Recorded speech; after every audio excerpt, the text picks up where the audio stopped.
AMLO protege al narco. Este video es la prueba de un narcogobierno. Se debe aniquilar a los criminales. Estos fueron algunos de los estridentes mensajes que generó un video que muestra el encuentro sin enfrentamiento entre la Guardia Nacional y el crimen organizado. La discusión se centró entre si los elementos de la Guardia Nacional debían combatir con los narcos o no. ¿Qué debieron hacer los oficiales, que por cierto estaban en desventaja numérica? El periodista Óscar Valderas lo explica.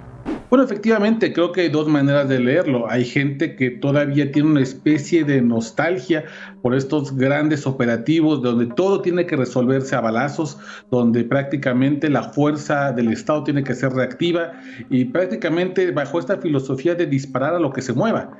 Y hay otras personas que creo que han iniciado un proceso de reflexión sobre qué tan pertinente era en ese momento abrir fuego y comenzar un enfrentamiento.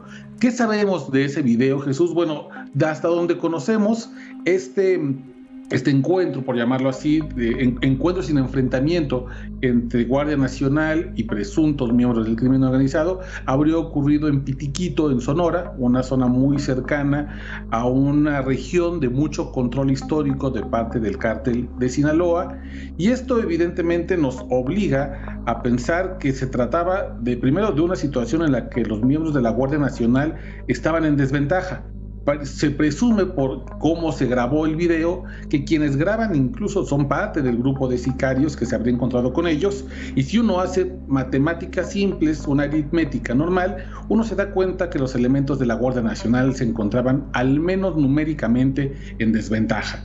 No sabemos con qué armamento contaba en ese momento la Guardia Nacional contra el armamento que tendrían los elementos del crimen organizado, que por lo que parece, por lo que te digo que es una zona histórica de control del cártel de Sinaloa, probablemente pertenezcan a grupos cercanos al Mayo Zambada, pero sí podemos inferir que al menos si estuvieran en igualdad de condiciones, en ese momento, en el momento en que se graba el video, cualquiera, un bando u otro, que hubiera disparado el primer balazo, aquello hubiera terminado en una matazón terrible, en una masacre.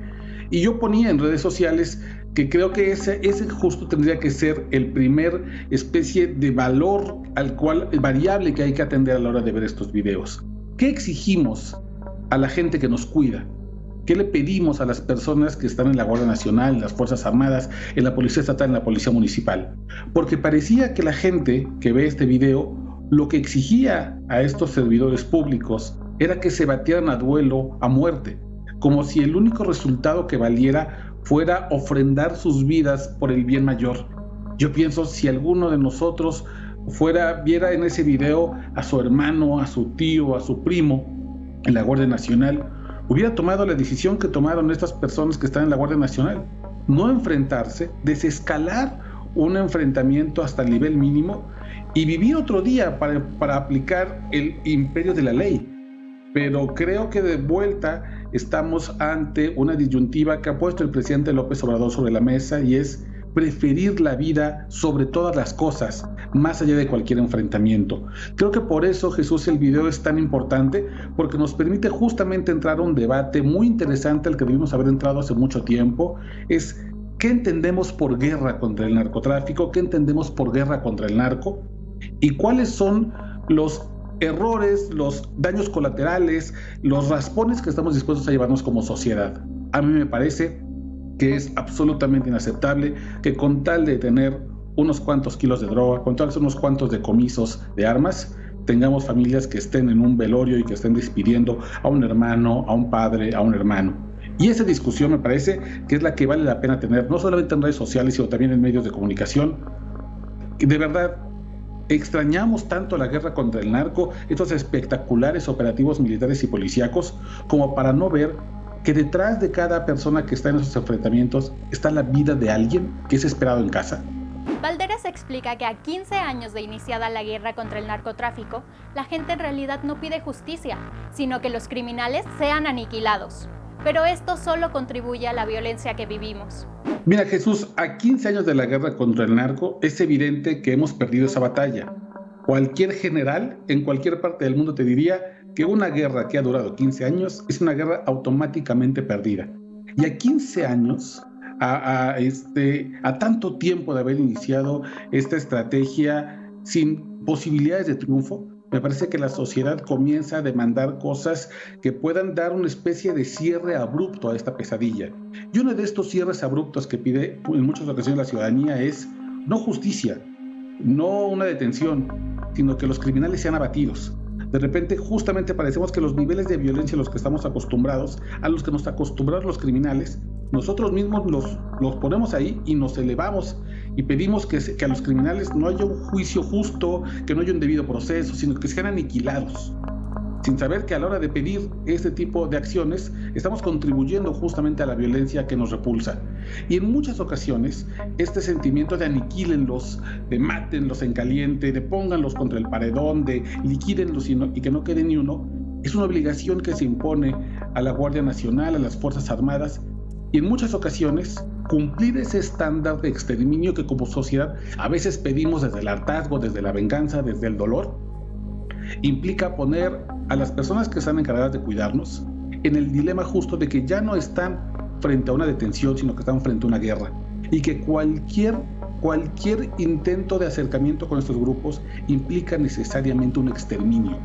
Estamos justo en la parte más radical de una conversación que debimos haber tenido hace mucho tiempo. ¿Qué significa abatir? ¿Qué significa detener? ¿Qué significa proteger y qué significa especialmente hacer el ejercicio? Y sobre todo una frase que es una frase muy gringa, que creo que resume para muchos el estándar más alto de lo que significa la actividad policíaca: morir en el cumplimiento del deber. Esta frase, que además suena hollywoodense y que nos han enseñado desde Estados Unidos como si fuera la gran panacea de la actitud policíaca, hay que verla a la vista de lo humano. ¿Cómo es posible que le vamos a pedir a alguien que muera en el cumplimiento de su deber cuando le pagas 9,000 pesos al mes, cuando le pagas 11,000, o no importa, cuando le pagas 25,000 pesos al mes? No podemos ser una sociedad que exija a los servidores públicos morirse en el cumplimiento del deber cuando como sociedad no estamos dispuestos a vivir en el cumplimiento del deber. Esa discusión me parece que es muy importante y creo que es la que permeó en este video y puso a muchas personas a reflexionar. De verdad, voy a exigirle a ese ser humano, a ese elemento de la Guardia Nacional, que para que él cumpla con mis estándares de honorabilidad en el servicio público, lo tengo que ver en un ataúd. Hasta que lo vea en un velorio, hasta que lo cremen, voy a considerarlo un buen servidor público, hasta que no vea que saca un arma y se va a batir a duelo con un criminal. Me parece que los estándares ahí están y tenemos que discutirlos y ponerlo en contexto.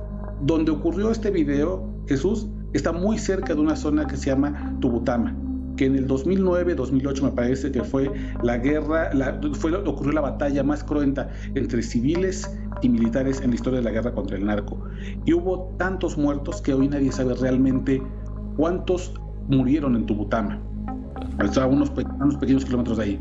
De verdad, ¿queremos repetir esos horrores? ¿Queremos volver a no saber cuántos de ellos hubieran muerto? Me parece que tenemos que tener esta discusión y poner sobre la mesa qué entendemos por servicio público y por morir y vivir en el cumplimiento del deber. Retomemos la pregunta que hizo Oscar Valderas. Si alguno de nosotros y nosotras viera en ese video a su hermano, o su tío, o su primo, o su papá en la Guardia Nacional, ¿qué decisión hubiéramos tomado? Déjanos tus comentarios y no olvides compartir este video.